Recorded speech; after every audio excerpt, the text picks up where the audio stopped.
Good evening, ladies and gentlemen. This is Saqib Pathan. I'm one of the directors of the Tiger Protection Society. Tiger Protection Society is based in Bangalore, founded in the year 2010 by young wildlife enthusiasts and was registered society in 2011. Our primary focus was on flagship species tiger and how in return it helps to conserve the entire wildlife and the landscape. Today, on the occasion of World Tiger Day or International Tiger Day, it is called, I would like to congratulate all the people who work in the direction to conserve and preserve wildlife. And this beautiful big cat, it's always often said that, saving tigers is saving nature, saving tigers is saving human species. Okay, so to know about more, so when we talk about tiger, it requires no introduction. It is our national animal, and tiger, Panthera tigris, is the largest among all the living wildcats of the feline family, Felidae.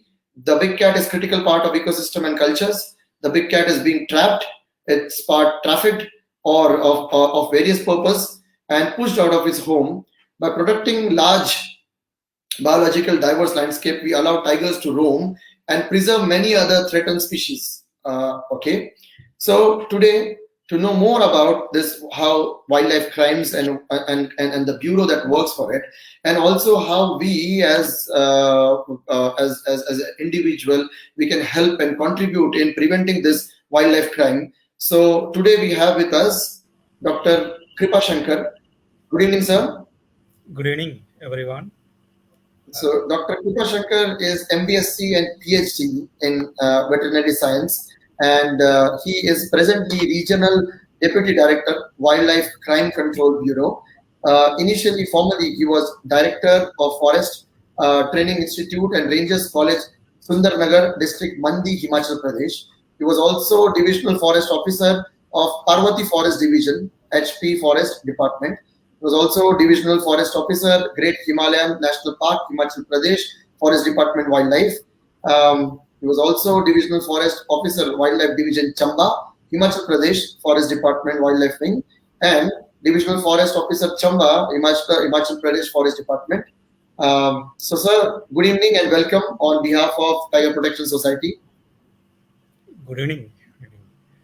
So can you please brief us that what we are going to discuss and talk about in the PPT that you are going to share with us, because I'm sure that it's going to be a lot of eye openers that you are going to share. But how this whole scenario of Wildlife Crime Control Bureau works, and what are their prime focus when it comes to tigers out and out.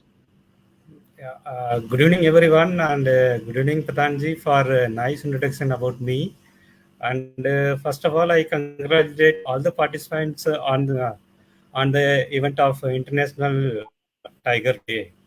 So the Tiger Protection Society is very actively working for the conservation and protection of the tiger, and they invited me for this today's talk. So I thank Tiger Protection Society for giving me this opportunity. The Wildlife Crime Control Bureau is a government agency of Government of India, and we are primarily focusing on control and prevention of wildlife crimes. I am holding the charge of Southern region with having 5 southern states and 3 union territories. During the presentation, I would brief about our activities and our role in conservation of wildlife as well as the prevention of the wildlife crime. So, with this introduction, I would like to. Shall I start my presentation? Please, sir. Eagerly waiting to know from your Yeah, thank presentations. you. Over to Thank you. you. Yeah, thank you. So, ladies and gentlemen, if you have any questions to ask, you can please post it on our comment box. And after the session gets over, we would convey your questions to Dr. Kripa Shankar, and I think he'll be happy to ask you the questions regarding the relevant topic. So, sir, I'm just sharing the screen with you, and over to you, sir. Yeah, thank you. I hope that my screen is visible, the presentation. Yes, it's very well visible. Yeah, thank you. And as Mr. Patan told that Tiger does not need any introduction. Of course, International Tiger Day, I would like to highlight why it is celebrated and what is the purpose. So in 2010, there are several countries and the representatives sat together and made an agreement at Saint Petersburg, that is the part of Russia, and they have discussed about the decreasing population of the tiger globally. And after the discussion, and they had decided to conserve the option through the habitat management practices, and they have fixed a target of doubling the tiger population by the end of year 2022.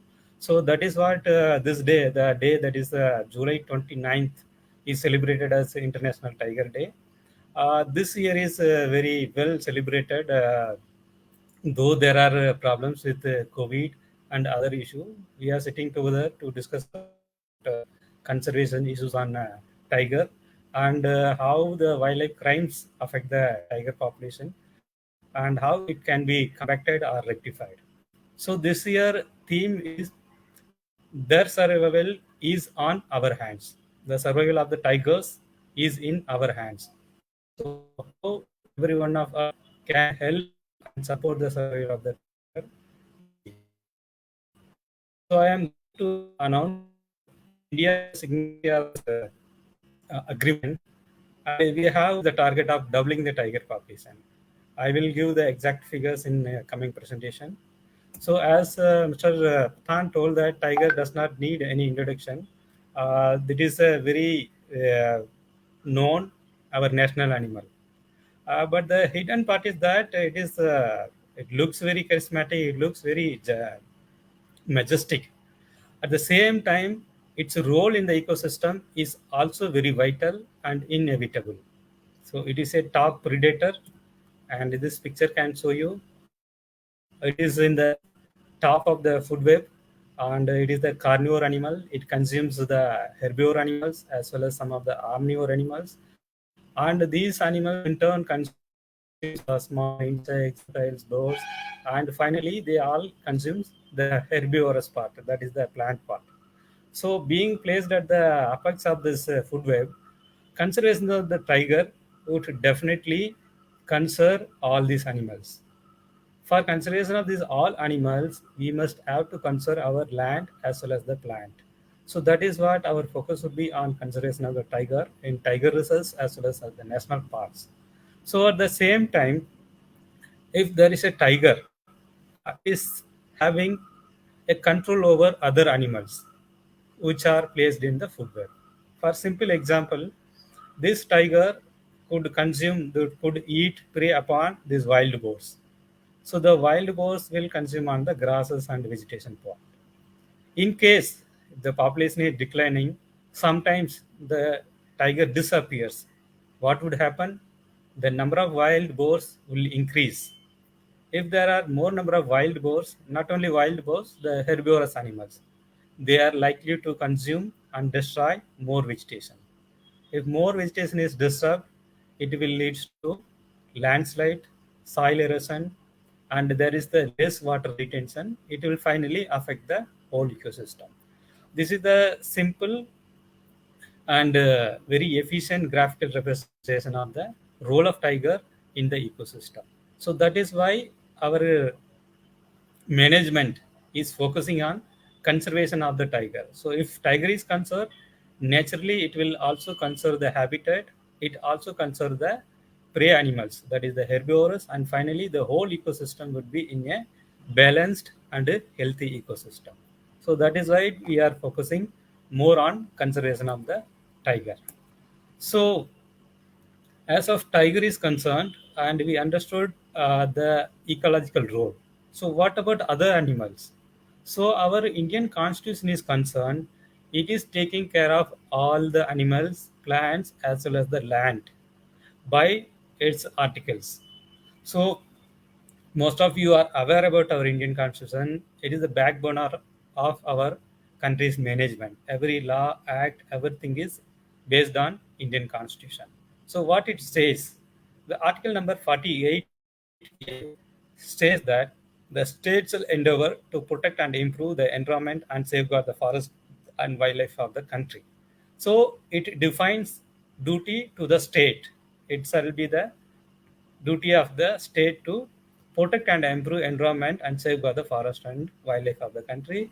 It is the overall uh, conservation of the wildlife and forest is managed under this article. So it does not stop here. It also gives duty to every citizen of the India to protect and improve the natural environment, including forests, lakes, rivers, and wildlife, and to have compassion for all living creatures. So, with this background, our Indian government has enacted so many acts and rules for management of the wildlife in this country. So before going into that details, I would like to say what is wildlife. Many times we heard wildlife, many times we heard wild animal. So there is a distinction between wild animal and wildlife. Wildlife most often refer to animals like tiger or elephant or something bigger animal, but it's not only meant for animals, but it also includes all the living forms. That also including land and aquatic vegetation, also includes marine, freshwater, and coastal ecosystem.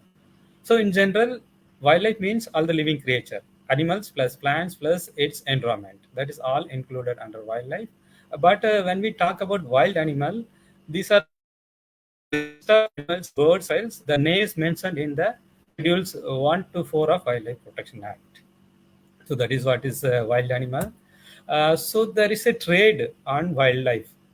It is for this purpose. I don't want to go in depth. It may be cloth, it may be cultural value, it has some ornamental value and all. Sometimes these wild animals also made us pet. If there is a wildlife trade, and definitely there would be some lacunas, there would be some deviations. That is all called illegal wildlife trade and wildlife crime. So illegal wildlife trade is nothing but exchange of material, sale of material from one person to another person, which is prohibited under law. If it is India, then it is under Indian law. If it is international and other countries, it is concerned with the particular law. If anything is prohibited under law, that is then become illegal. If there is an activity involves wild animals and plants which is prohibited, so it become illegal wildlife trade. So illegal wildlife trade is the exchange of money or animal or plant. That is what is illegal wildlife trade. But illegal wildlife crime, or what you can say wildlife crime, is something beyond this. It is a much broader term, wildlife crime, that refers to taking, trading, supplying, selling, trafficking, importing, exporting, processing, even consumption, which is in contravention of national and international law. These are all called wildlife crime. So wildlife crime is a bigger term, and illegal wildlife trade is the part of wildlife crime. So this clarity I wanted to convey to all the audience today. Uh, so, wildlife trade or otherwise wildlife crime is often seen as a petty and small offense. It is in comparison to other crimes, people say that wildlife crime is a simple crime. It is very petty nature of offense, but that is very wrong. Wildlife crime is a serious offense because of these reasons. So any wildlife crime finally affect a particular species. It may be tiger, it may be elephant, it may be a any other animal. So all these crime finally land up with threatening to the survival of the animal itself, and it also indirectly affect the livelihood of all the people who dependent on this wildlife. For example, the person who are involved in the ecotourism activity in and around national parks are affected by illegal wildlife trade, and it may also lead to overexploitation of the targeted species. Finally, it may lead to extinction of that species. That is also possible. For simple example, for a better understanding, if somebody is searching for a deer antler in a forest area, one person can very well find it and he can also take it. But if there are 10 persons searching and try to collect deer antler, it would be difficult. If there are 100 people going into the same forest area and try to collect that material, then it won't be available at all. But what they think, if the necessary said deer antlers are not available, they may likely to kill and hunt a live deer species and remove the antler. So the magnification of the wildlife crime increases. So that is why the it seems simple, but if it is done in a larger scale, it will finally affect the whole wildlife population.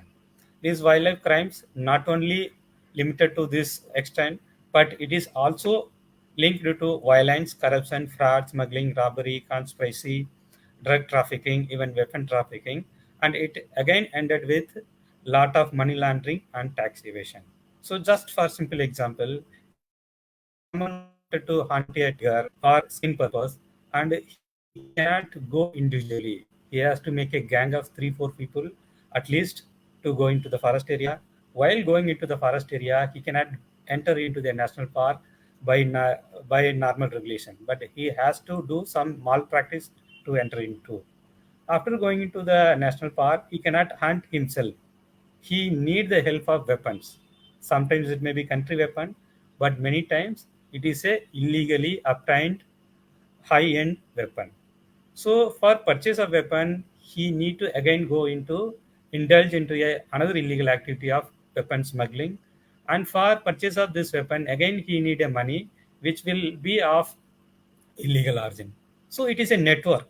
So final outcome would be a very big illegal activity related to the wildlife crime. So wildlife crime seems to be simple.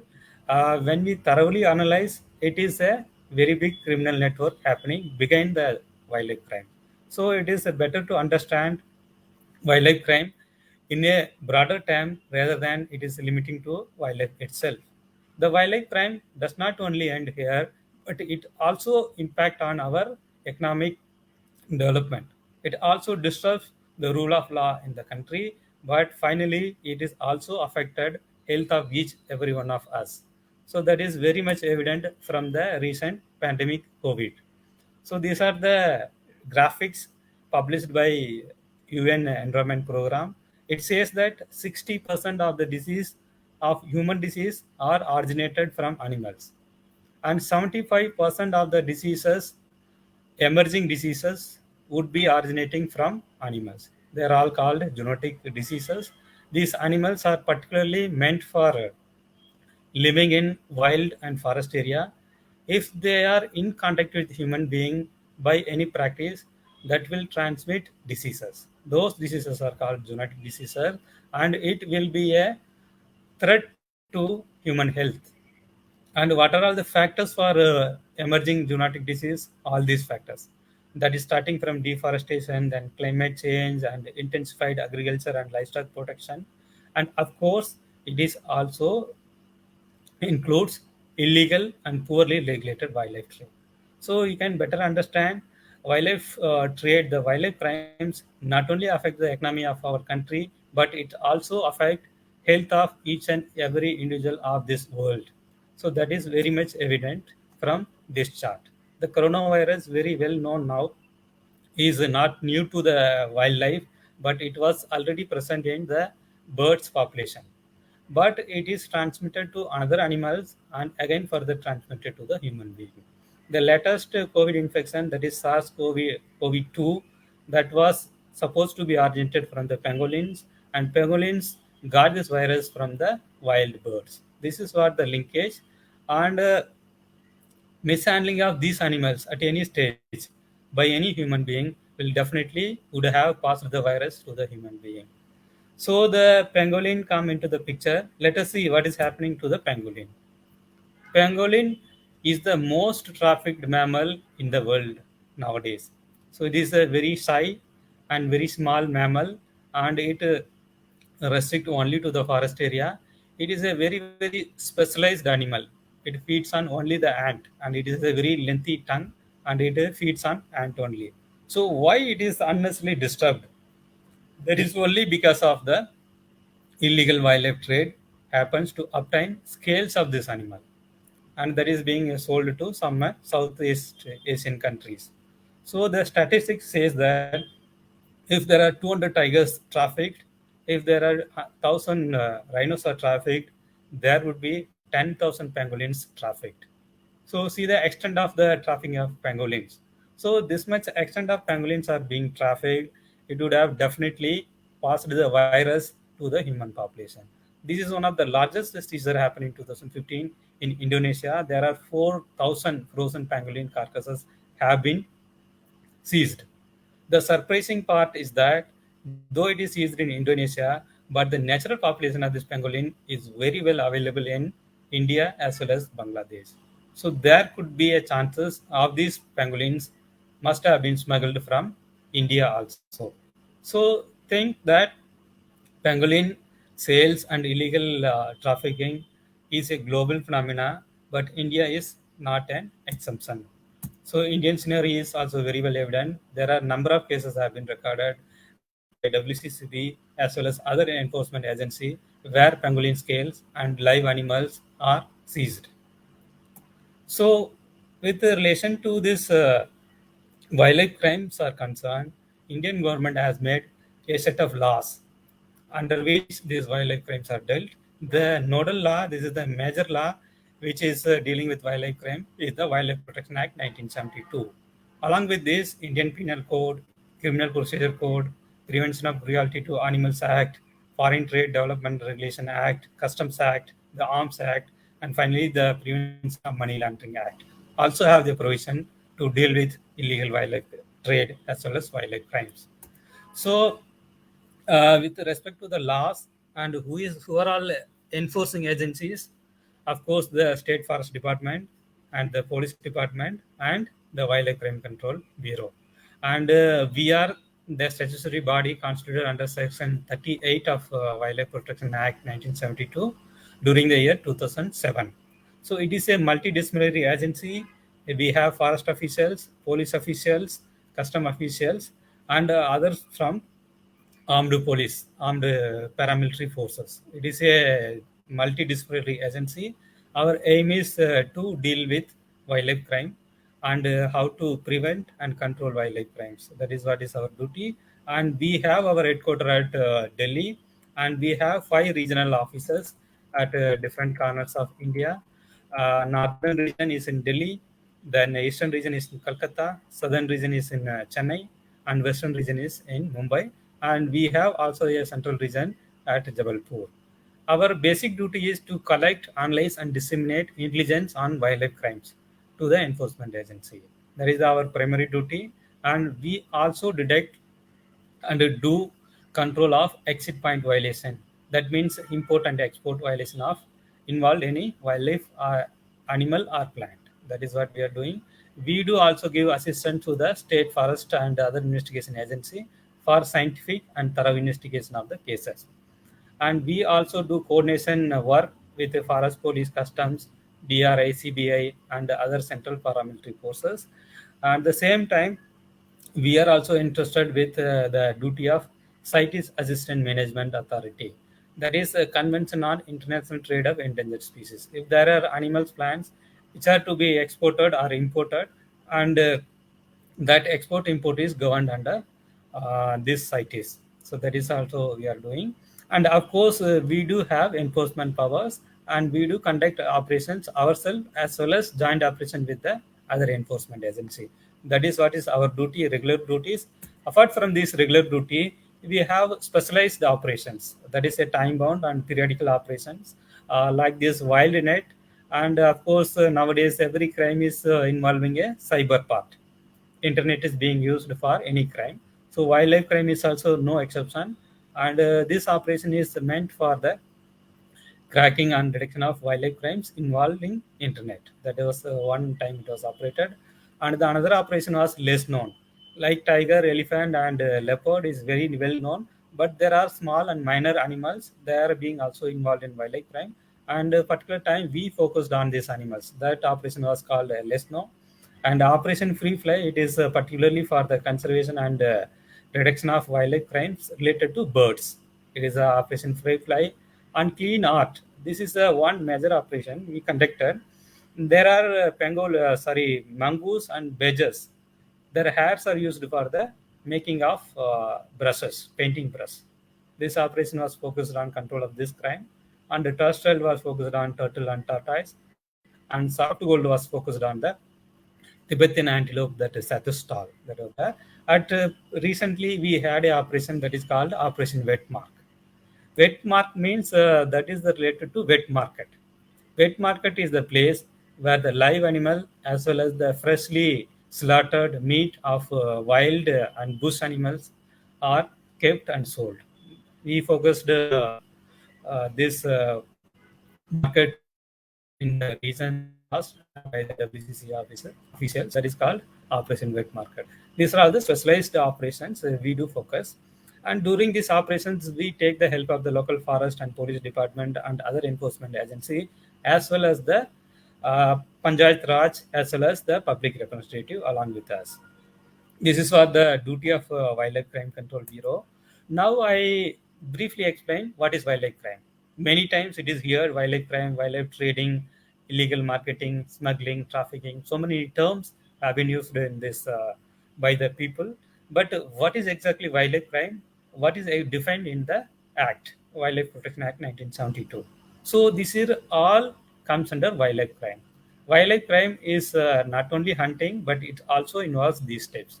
First of all, entering into the national park without permission itself is a wildlife crime. Then any attempt to kill or hunt or poach a wildlife is again wildlife crime. And after entering into the park, if somebody is killed the animal or attempt to kill the animal, that is called hunting. That is a wildlife crime. After hunting, he may take the animal or the body part away from the national park or the forest area. That is the transportation, processing and transportation of the prohibited wildlife article. That is a crime. And if it is sold to anyone else for kind of money or for any favor for exchange of wildlife prohibited wildlife article, that is called wildlife trade. That is a wildlife crime. And not only it is restricted here, but somebody is dare to enter into a forest and do hunting, but he instigate other person, he motivate other person and give some money and go and hunt a animal or get a wildlife article. That is called abatement. That is also a wildlife crime. And again, it also includes habitat destruction. For simple example, a endangered species or a particularly bird sits in this tree and it is having its nest as well as it is given eggs. If that particular tree is felled by anyone, that the whole life of that bird will end there only. So it is equivalent to destruction of the animal itself. The felling of this particular tree, which is a part of habitat, will ultimately lead to death of that particular animal or bird. So habitat destruction itself is a wildlife crime. So many times it is not referred as wildlife crime, but please note that destruction of the habitat is a wildlife crime. And finally, of course, it is known to everyone, consumption of any prohibited wildlife article is a wildlife crime. Many times that peacock feathers are used for any ornamental or religious purpose, that is a consumption. Somebody wearing a tiger nail, that is a consumption. Somebody consumes the meat of any wild animal or drinks the blood of any wild animal. These are all part of wildlife crime. So wildlife crime, don't think that going into a forest area and shooting a wildlife animal is a wildlife crime. Please note that these are all the includes wildlife crime. So I don't go in depth of this one. So this is one part I wanted to highlight this. Damaging the egg of any bird or reptile, that is also equivalent to hunting, that is a wildlife crime. And disturbing and damaging nest of the birds or reptiles, that is also a wildlife crime. So think that killing the animal is a wildlife crime. There is no doubt at all. But any attempt for killing, for hunting is also a wildlife crime. So this much I wanted to clarify here. And given the opportunity, I want to say something about nature of wildlife crimes. Though I told you that wildlife crime is seen as a very simple petty crime, but it is not right. Wildlife crime is a global lucrative business. It involves a lot of money. It involves a lot of mechanism for the successful commission of this offense. Again, wildlife crime is a demand-driven organized crime. I quoted this picture here. Somebody wanted to make a statue of this god or goddesses from a elephant ivory. So this is the origin of the crime. So this message goes to some people, that is the consumer. he wanted to make this article. He sent the message to the middleman, and the middleman, sorry, sends the message to the further middleman, and finally it reaches to the local villagers who may be a poacher or hunter. Finally, he goes into the forest area and hunt that particular animal, which is suitable for making this particular ivory article. So it is a demand driven. Early days it was not like that. Nowadays it is a demand driven one, and it is thoroughly organized. Don't think that somebody went into a forest area, hunted a elephant, and come back with a ivory. It is does not happen. It is a thoroughly organized, and it is happening in the different levels. And wildlife crime is widespread. Don't think that it is happening only in a particular forest area. It is happening throughout the world, and there are nearly 6,000 species are involved in wildlife crime. So see the extent of wildlife crime. There are 6,000 species involved, and there are so many people involved, and it is organized as well as it is a demand-driven crime. So you can see the nature of wildlife crime. That wildlife crime is treated very, what you can say, serious crime. It must be treated as a serious crime. And wildlife crime, one crime will trigger another crime. So example I gave here, this is a geographical displacement. For example, if Tamil Nadu is enforcing laws very strictly, the wildlife criminals may shift to another state, another place. So that is what sometimes happen. If sometimes they shift from one species to another species. During this Project Tiger time, and more focus was on tiger. Any hunting, poaching, trade on tiger parts are seriously taken care of. So the wildlife criminals shifted towards leopard and elephant. So it is also there. And this is the characteristic of wildlife crime is the low risk, high profit. When we see the data of conviction of the criminals involved in wildlife crime is very less. When we compare to other crimes, this is a low risky crime. So I don't have much time to explain you better. Can imagine a theft of bike. It is the high risk because CCTV cameras are there, chassis number are there, there is a lock system, and every chance of that person caught in the next signal itself, not traffic police. But think of a wild animal, it does not happen. And what is the profit got out of a bike theft would be much lesser, very meager when compared to a wildlife article. This is the triggering factor or commission of wildlife offense. This is what has happened. But at the time of origin, in the forest area, it seems to be very petty, very simple crime. When we see the whole picture, it is a very big organized crime. And it may be rated next only to drugs and arms traffic. This is what the data says. And what are all factors which is contributing? Like India, of course, is the house of all mammals, all reptiles, and so many number of birds and insects. So when we touch any part of this map, you will find a very what you can say endangered and a lucrative animal. So India, being the origin of the source of this wild animal, so it would be a contributing factor. It would be a plus point for the wildlife criminals. If somebody going somewhere where there are no animals, he cannot commit a offense. He cannot commit a crime. If he is going to this wildlife, then definitely he would be collecting a very valuable, very rich, what you can say, wild animal. And geographical location. India is very well connected to other countries through sea route as well as the air route as well as the forest land routes.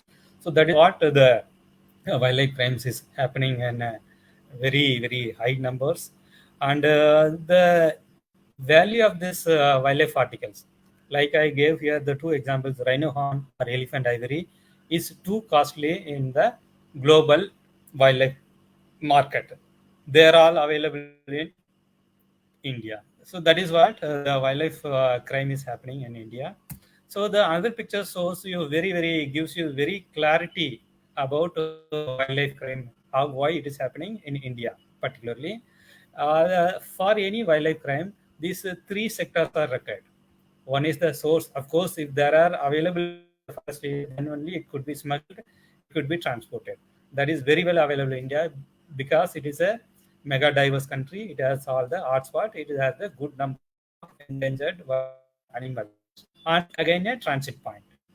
We will connected with the international and national borders, and that is what it is happening. And finally, it is the destination.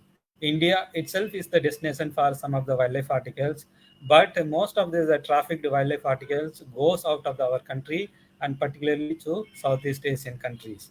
And it may be pangolin, it may be a tiger bone, it may be a leopard bone, and n number of material are going out of our country to the different countries where it is finally consumed. So these are the supply chains successfully happening. That is why the Commission of Wildlife Crime happens. So with this background, I would to show some of the figures, some of the pictures, uh, which shows the particular animal or the particular species which is being smuggled under wildlife crime. So there is no exception to wildlife crime. Any animal, any living plant, any living organism is somehow involved in wildlife crime.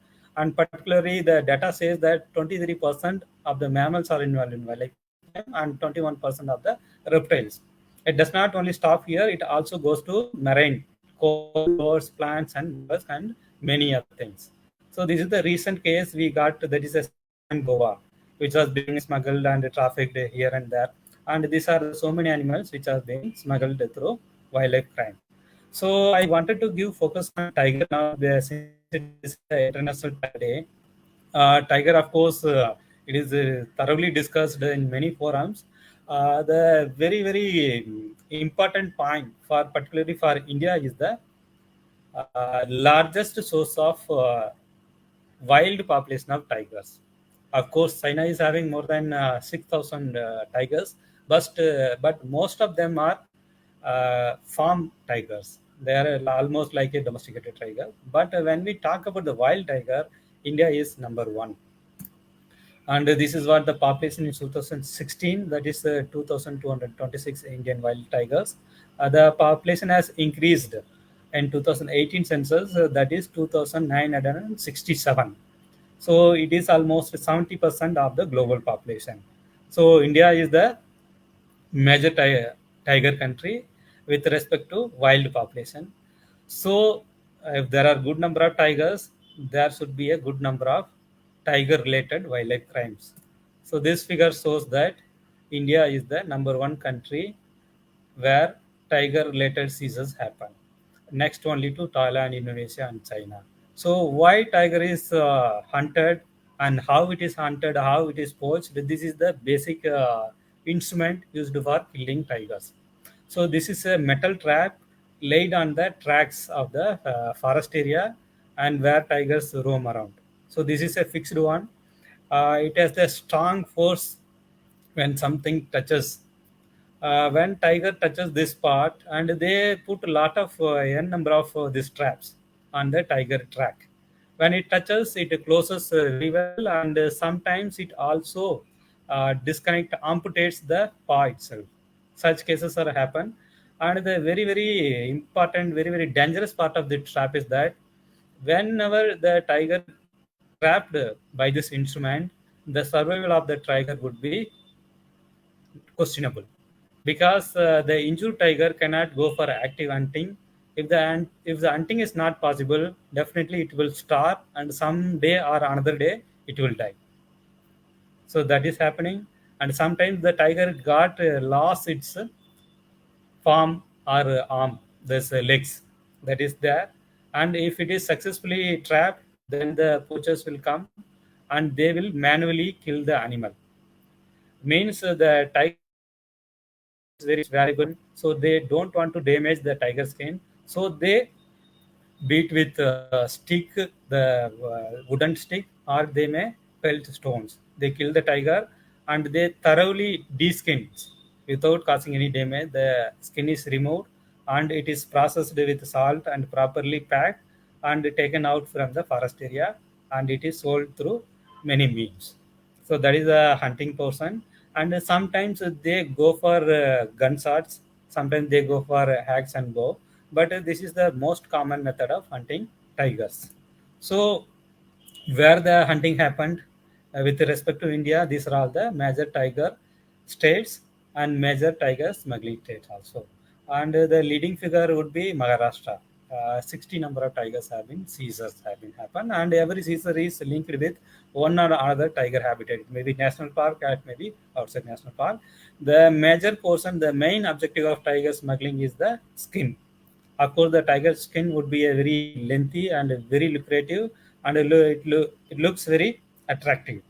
So that is there, but there are good number of fake skins have been sold in the illegal market. That cases have been registered, but later on, during investigation or scientific study, we came to know that the tiger skin was fake. So most of the cases it would be a calf skin, the cow skin, and they do artistic painting and coloring, and finally it is sold like that. There are some features which we can identify the real as well as the fake skin. That is there. Apart from the tiger skin, and these are the other parts which are smuggled from the tiger. That is the tiger bones, tiger teeth, and tiger nails for ornamental purpose, for jewelry purpose. This is what the tiger there. After tiger, the second would be the leopards. Leopards are mostly hunted through snares. They put a simple wire snare, and leopard got into that snares. And it is again for tiger leopard skins, leopard bone, and leopard claws and teeth. That is what leopard is there. And there are n number of animals smuggled. Just I will go through because of paucity of time. The major animal which is involved in wildlife crime is the elephant, particularly with respect to elephant states, particularly this Western Ghats area. And it is majorly smuggled for the tusk and ivory purpose. And sometimes there are cases of elephant hairs, this tail hairs. For that purpose also elephant has been killed. And there are good number of cases and seizures WCCB has made in elephants. And rhino, it is for the horn purpose. Rhino horn, it is being smuggled. And black bear, it is for the bile. There is the bile duct and bile secretion. It is having some medicinal value. That is what this animal is killed. And sometimes they say that the black bear fat is also consumed. It is there. And Tibetan antelope, it is for the shawl purpose. That is, I told you that status shawl, that is the finest quality shawl you can made from the Tibetan antelopes. And musk deer, it is the umbilical gland of this very Himalayan deer species. It is used for purpose. This is locally called kasturi. This animal is smuggled for this purpose.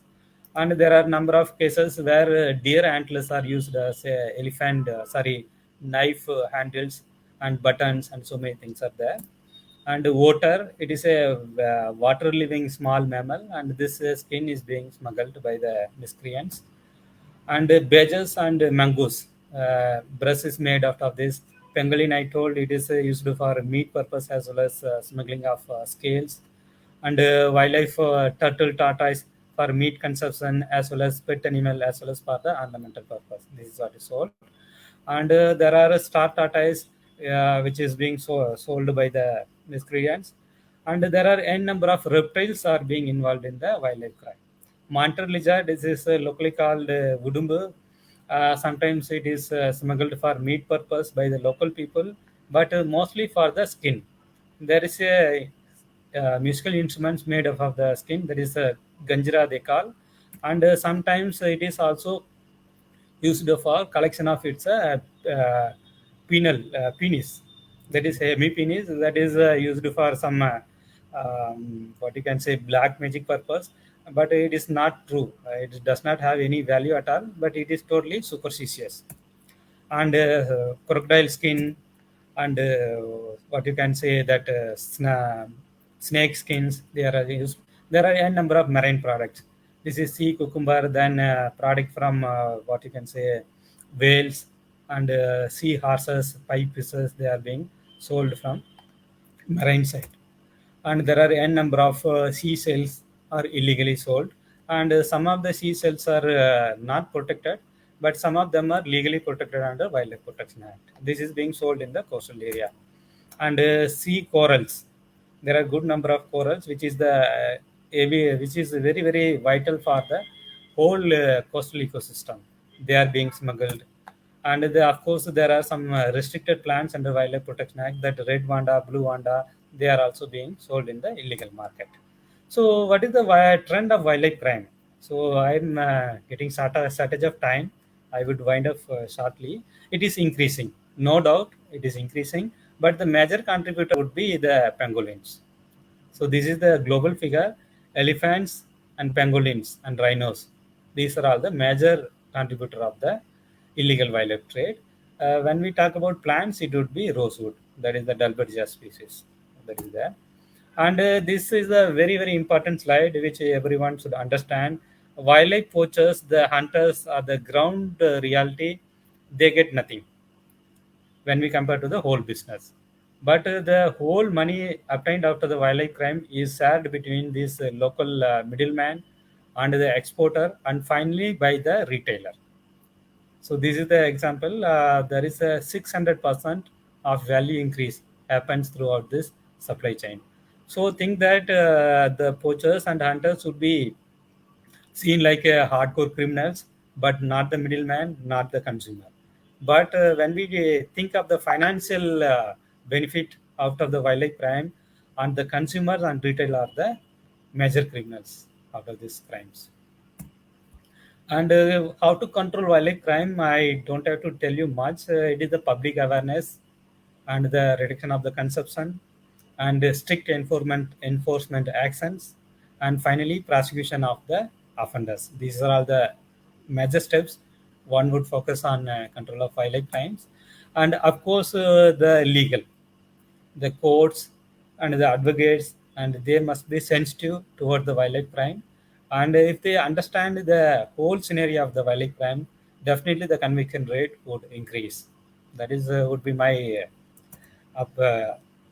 request on this forum. And there are a number of challenges. I don't explain much. There are loopholes in the system of enforcement, as well as our border is very much porous. Here, just for understanding, I can give you the example of ATM. ATM having the lakhs of money, but it is put under CCTV surveillance. There are 24 into 7 gunman is there. But think of a forest area. It does not have lock at all. It does not have any boundary. But the valuable wildlife and forest material is available as a open treasurer. So controlling the crime happening in the forest area is a very, very big challenge for us.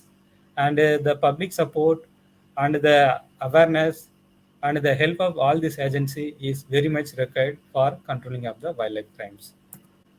So I'm coming to the end of my presentation. There are some achievements done by our Wildlife Crime Control Bureau, particularly this southern region I'm quoting here.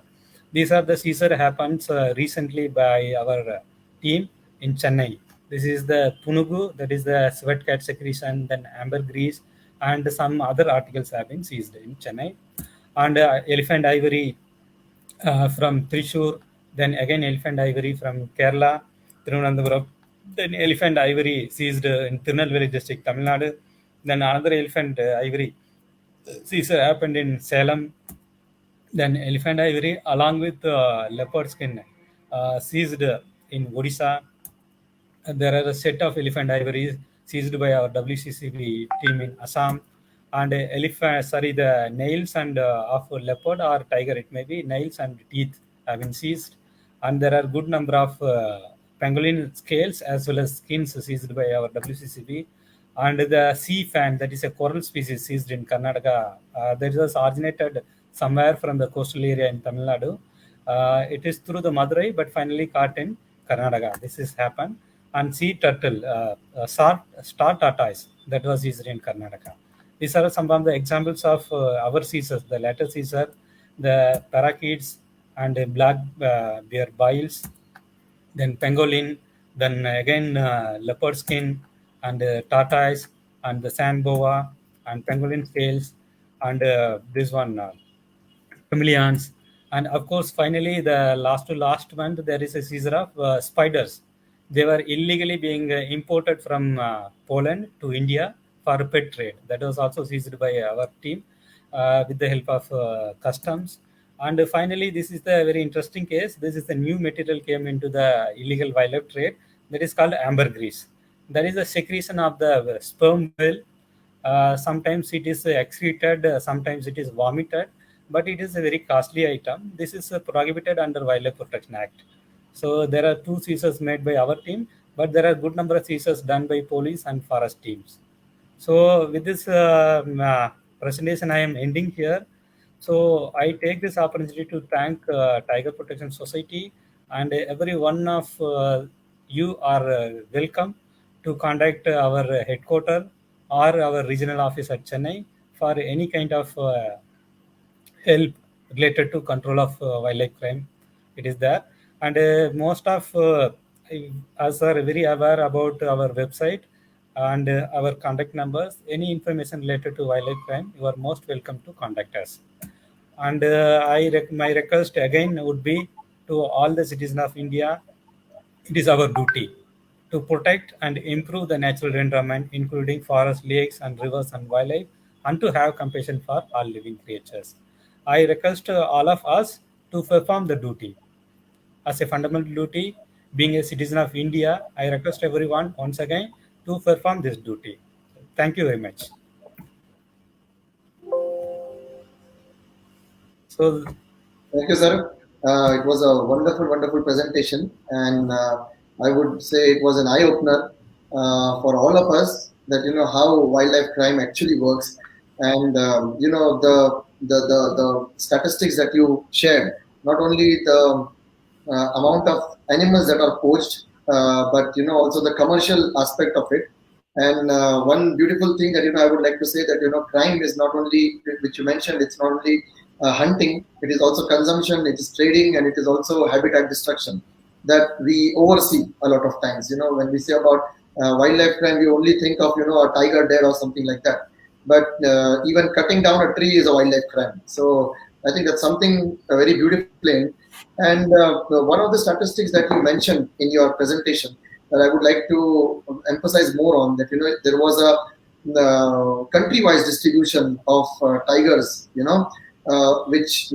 are there in that particular country. So as you mentioned, that even China has 6,000 tigers, but we have the most number of tigers in wild in 3,000. It was something close to 3,000. So do you think that the Project Tiger, which was started in the year 1973 by Kailash Sakla under Srimati Indira Gandhi, that it helped to improve the number of tigers, and also the Wildlife Protection Act 1972, which was somewhere made in her reign only, so that helped us to improve the wildlife number of tigers, and also not to bring this beautiful cat into the pet market, the domestic market, which is very commonly done in Gulfs. We see in China, in US also, it's very popular that tigers will be sold like pet shops. In pet shops they will be sold, and if you have that kind of money, you can have. But that's something we were always very strict that we didn't allow. It's also mentioned in the Animal Protection Act 1972 that you cannot have wild animals as your pets. So do you think it has been a very important milestone in our history to preserve tigers? Yeah, definitely. The Project Tiger has done wonderful things. That's why I explained in the term of ecosystem. The focus was on tiger, but while considering the tiger, there are n number of benefits. That is additionalities, indirectly or directly. The whole forest, whole communities got benefited. So that is the evident from population of the tiger, as well as if you go to the figures of other population, herbivores, maybe the water availability, maybe the other ecosystem services, and they also got a tremendous benefit. There is a tremendous increase in the overall ecosystem services in the name of tiger. Of course, the figures are very much satisfying. Our population is doubled. Right. Nearly it is 3,000. It is nearly 3,000, and population would be increasing in future. So one part is the criminal part, and that is also being effectively controlled, particularly in the national parks and area in and around national park. And I can say with my little bit experience, the number of tiger seizure cases are coming down. That's why I told you this is a displacement effect.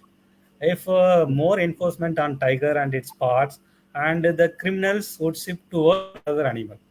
That would be a leopard, that would be another animal. That is what is something happening. The pangolin example I can quote here, and Yeah, it's a small animal and it is locally consumed by some of the nomadic hunters or tribes. So it was not into the mainstream business in those days, but nowadays it is getting momentum.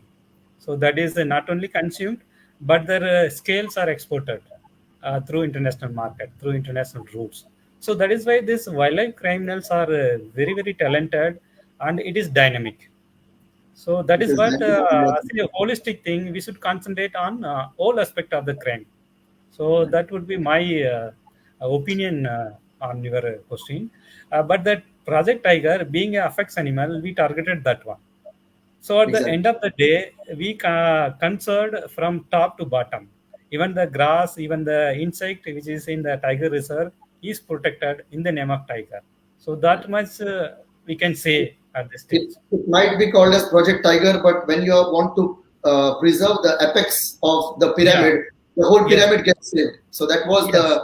it was basically for the ecosystem altogether, not Yes. only Yes. for tigers. So Yeah. tigers, if you save tiger, it is always save tigers, save lives, save Yeah, ecosystem. that's why Now, your remarks, the introductory remarks, I would like to repeat again.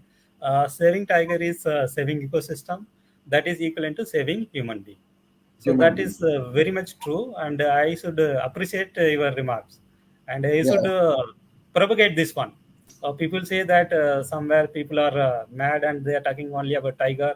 Sometimes they say that they are not bothered about people, human, and they are bothered only about tiger. But here we can very well convince. That's why I am focusing on even the health aspect.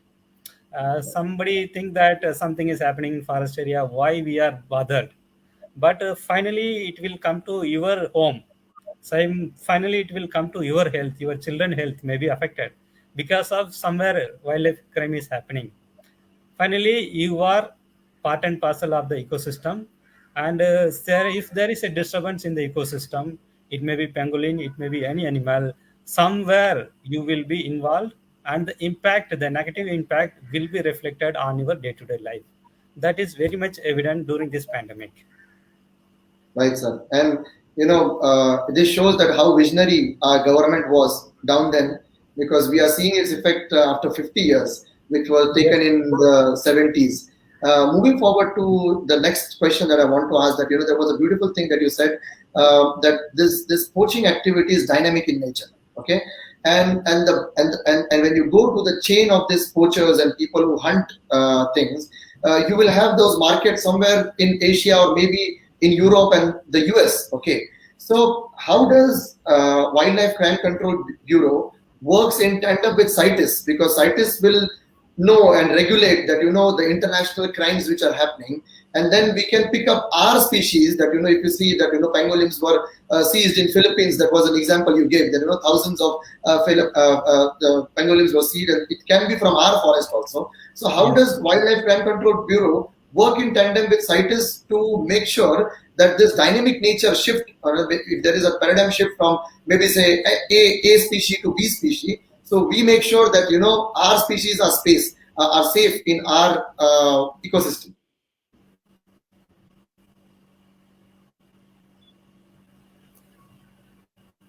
Uh, Yeah, we are WCCB is the Scientist Management Authority, and the regional deputy directorate are assistant scientist management authorities.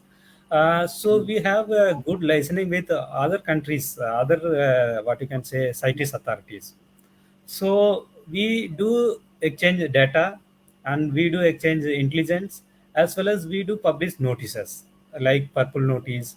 There are criteria for regulation of this wildlife trade through international markets, and every export import is seen through this notification. So custom Okay. officials are checking all the goods and all the trade at airport and seaport, even land routes. And when there is a suspicion, and they refer the cases to WCCB, and the CITES has three different categories, appendixes. Some category are trade is totally prohibited. Some Okay. categories it is regulated, highly regulated. Some category it is a little bit open. So wherever there is a suspicion of any trade, particularly pangolin or any other animal, and they do give intimation. They do give intimation to the concerned state, and further we coordinate with the local forest department. Okay. Disseminate the evidence, and we work on it. If it is credible and something is going wrong, and we do share that information to the local forest and enforcement agency, as well as sometimes we do directly go for enforcement. That is what is happening. And this recent the spider case, that would be that was exported from the imported from the Poland, and that is also one of the new trend emerging. Nobody knows that spider can be exported or imported, but that is a new trend happening. That is, we came to know only through the CITES authority. Being the CITES Exactly. authority, then we intervened and we stopped that consignment, and finally it was sent back to the Poland itself. But the another part is that these spiders are not mentioned in the Indian Wildlife Protection Act. So there are so many pet animals, sometimes the exotic pet animals particularly, are not Mm-hmm. mentioned in the schedules of the what you can say Wildlife Protection Act, but they have their protection under CITES. Right. Sometimes they are protected under this Customs Act. That is, any of illegal business is involved, illegal money transactions is involved. That Customs Act comes to the picture. So that is what the role of WCCB is much beyond what you can say Wildlife Protection Act itself. So are entitled under CITES. So we do entertain that purpose. And the ultimate destination of these wildlife articles is something beyond India. Pangolin, you can say it is going to China, sometimes it is going to Vietnam. So that part we are taking care because of the CITES. So that we can do. That is there, and even ivory is also sometimes smuggled to many other countries. And of course, I want to mention here we have border units, and I told that there are 5 border units working, and and ours also taking care of the imported border unit. Yeah. Okay. Sir, and I'm sure you would be aware that, CITES played a very important role in Indian exotic pet declaration, which was supposed to be done by December, and they extended it till March 2021. That, whatever exotic holdings that you have, it may not be from the Indian wildlife, but, wildlife of some of the other countries, you can declare them. And once they have been declared, they would be kept in track, so that, we don't increase the wildlife trade or import into our country, like something similar to the Poland thing has happened. And that declaration, a lot of people declared their stocks, and now basically they can keep it legally also, and make sure that, you don't import now that are not declared with the CITES authorities. So do you think Yeah. that this would reduce the import of illegal exotic species which are under CITES but not under the Animal Protection Act? Well, anyhow, till then we don't have anything. Now we are bringing some regulation. I Yeah, would yeah, rather yeah. welcome this step, and let us see what happens. Because It's too early to illegal comment. pet, yeah, illegal pet trade is a totally gray area, and most of the time we can see we are yet to see the impact, and we also came to know they started also breeding. Once the stock Exactly. is established, the local breeders, the local pet traders wanted to do breeding, and they are successful in that one. After Yes. 2 3 generation, it would be like naturally what you can grown in this area, and again that is a very big area which everyone we wanted to work on it basically. So the impact is yet to seen. Yeah. Right, right. Sometimes, in some countries, there have been examples that it also helps in conservation. Yeah. Like, Lora Park has been significant in releasing sphinx back in wild, sphinx macaws, which are already extinct. Then there is some conservation centers globally who work, and they would breed them and then again release them. So it works sometimes, and sometimes it works against the force of nature. So it's a gray Yeah. area. Very well said. Yeah, and Next question, it sir. would be there would be an impact on the ecosystem. So there is a this there are some exotic pets, and people have abundant. they could not rear further, and they released into river. Sometimes they as thrown as such, and Right. they get multiplied, and it become an invasive species. Yeah. Sometimes Same, it same, may disrupt the this, ecosystem, and it will definitely affect the natural flora and fauna. Some maybe in ecosystem, it will have an impact definitely. so the best example we can give recently is those mangur fishes into the Great Ganga. Yeah. So they have started destroying the ecosystem, and they are invasive species and killing the local fishes. And they are Yes. multiplying like anything. They have become like an epidemic. Yeah. There's a red ear sliders turtle. No? That is Yeah, something red eye happening there. sliders also. Exactly. Yeah. People Exactly. are crazy at 1 or 2 days having that animal. After months, they may not be able to manage it properly, so they simply throw.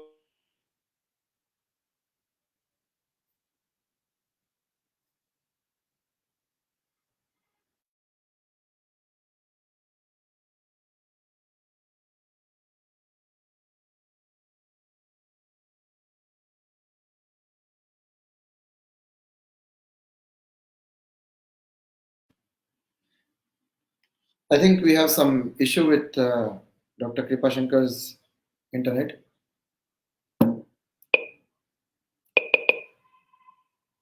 Sir, can you hear us?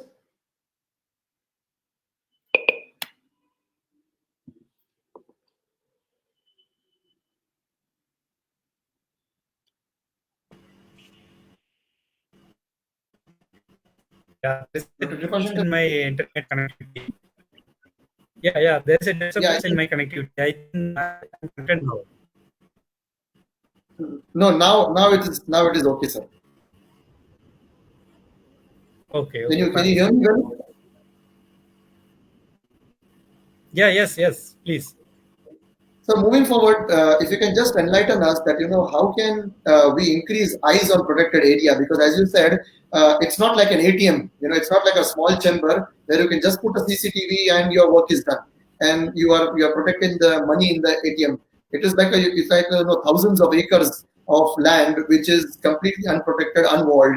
So how we can increase our eyes, to reduce this wildlife crime? Yeah, but this is particularly managed by the state forest department, the national parks, and the forest area. And when we compare to the previous scenario, one of the things are improved. There is a patrolling. There are apps, particularly specific apps being developed by the forest department, and they map the patrolling party, and wherever they are going, and they go each and every corner of the national park by the patrolling party, and even the CCTV surveillance. Of course, it is started somewhere and prime locations they have been started, and the enforcement agency, not only forest department, WCCB, even sometimes the CBI, DI, even nowadays the also looking after some specific things is looking after the wildlife crime, particularly the tourism. uh, Tourism, I can take it in the positive side. People are visiting frequently to a particular area. Naturally, the funds will reduce. The criminals don't go there. That part is there, and the support of the local people. So that is an inevitable part which we cannot forget. And in national parks, as a general, they developed the eco development societies, village development society, eco development society, and once the people are with the management in coordination with the management, definitely the crime won't happen. If there are people living in and around the forest area, or towards the conservation, or in favor of the conservation, so nobody can dare to enter in that area. And there are so many success stories, particularly from Korea Tiger Reserve, and once upon a time they were the smugglers. Uh, because of the intervention of the forest department, and they were properly trained, and they are given the alternative livelihood, and now they are ecotourism guides, and now they are working for the conservation of the wildlife. These are the opportunities and the expectation of the developed people and resources, and And this is evident from the numbers itself. Of course, the Project Tiger and its working in the tiger population. But the other contributing factors are the equally the livelihood opportunities that is generated. And I can say from my personal opinion, we have to work with the people of conservation of wildlife. Otherwise, standing alone as a enforcement agency would not complete the process of wildlife conservation. So this would be the factor we can focus much on national parks. So that is working also. That is very much evident. Yeah, I may justify your question. Yes, sir. Very well, very well. But I would like to point out the negative aspect that because of COVID situation, you don't have much of tourism coming into wildlife sanctuaries and things like that. So there are so much businesses which are run for the local market, which runs completely on tourism. That is A part, and B part. It becomes very easy, non-traffic zone for poachers, that they can exit and they can get in touch with the ecosystem in non-core zone only, the outskirts where basically the tourists would go around. So does it have some hand, or if you are seeing in last 2 years or 1.5 years that wildlife trafficking because of COVID has gone up or something like that? Yeah, that I can say partially yes. The other part is that during the lockdown time, the number of wildlife movement, that free movement of wildlife was It very is much also increased. evident, very much noticed. You can see many videos that much we can there. I can't just say within a short span of time the number has increased, but we can see the free movement of those animals. That is the one benefit of the lockdown. But the other aspect, you are very much right that the because of COVID and lockdown, there is a definitely social impact, that job opportunities and even the livelihood opportunities of the people are reduced. So I can quote somewhere, I studied somewhere, the person who is not having anything even for feeding the family, the first target, the first he will end up in forest area. It is just will come out of forest and search something else. Instead of going to a city somewhere, and he will definitely go to a forest area and look for something else. It may be a, what you can say, tuber, it may be a simple little wild fruit, it may be anything else. But finally, if he started staying there, and he will like a wild crime. So this happened. And again alerted during this COVID time, there are chances of more petty and small wildlife crimes are likely to increase, and we ourselves got the alerts, and we also conveyed this message to the forest departments. So there are many petty wildlife often likely to happen because of the social impact of this COVID. Right, Yeah, that right. is sure. But the another aspect is that because of the lockdown, the population, the breeding and the behavior and the moving out of the wild animal, it become very easy. So that was also there. That impact must be there. If there is human activity, there must be impact. And this is, and we can say we can't exactly say with data as of now, but in future some study may come up. So what was the Right. impact of COVID on wildlife crimes? That must come up, and we can see what would be the exact reason for that. But they are Exactly. more tend to increase. That much Hmm. I can say. Yeah. That much you can say. We don't have the exact data, but COVID has acted as a catalyst, as a positive catalyst to increase the wildlife trade and things like that, and also the poaching activity. So I would like to thank you on behalf of TPS that you have come up, and Mr. Nutan Kiran, who is the founder of the Tiger Protection Society Bangalore. He is here, and he would like to just have a small message to all our viewers, and also on the day of International Tiger Day. So can we please have Mr. Nutan Kiran?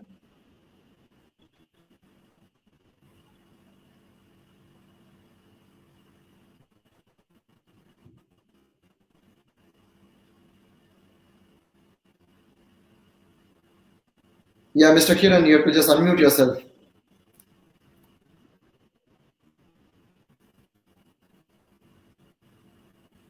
Can you please unmute yourself? Oh, sorry about that. Sir, thank you so much for taking time and on your busy schedule and joining us for this wonderful session.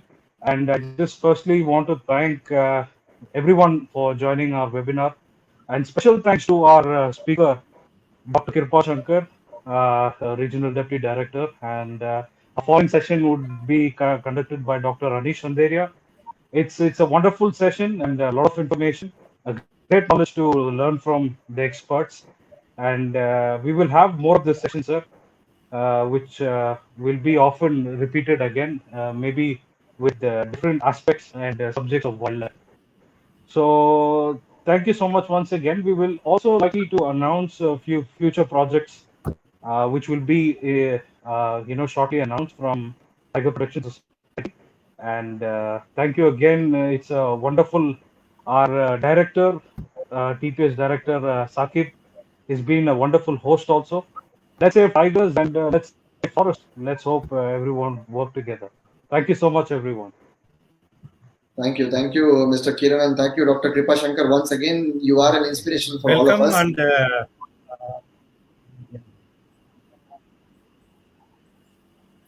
thank you. And my final message will be that getting all people into conservation. So then it would be achieved. Our target can be achieved only with the help of large number of people, and it should be a public will. It must be a public will, and it can be achieved very well. So thank you very much. And today International Tiger Day was celebrated with you, Tiger Protection Society. I'm glad to be a part of this program, and I would like to involve in future awareness programs if any. Thank you very much. We can't be happier to have you again, sir. And thank you for making our day, I would say, by joining us today and finding out time. So till then, guys, we have our next session coming up with Dr. Anish Sanderia. So stay tuned, and till then, thank you, and happy Tigers Day to all of you.